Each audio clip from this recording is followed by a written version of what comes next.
Rate के मुताबिक देना। देखिए आपका हमारे को जो जुर्माना फिर वो 1-1.5 लाख रुपए से कम नहीं होगा। जितना कमाया वो सब जुर्माने में जाएगा, महंगा नहीं हो जाएगा। लिस्ट दिखा सकते कि लिस्ट में देखो रेट, ये रेट ठीक है। बस हम भी नहीं चाहते कि आपको खामखा जुर्माना करे, आप भी आवाम के साथ कोऑपरेट करें, ठीक है।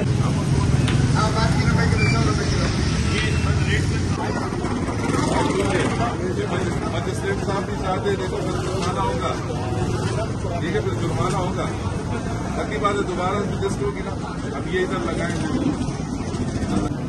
और इस लिस्ट के मुताबिक रेट लगा। अल्लाह ताला बरकत देगा। जिनको कपल से आपको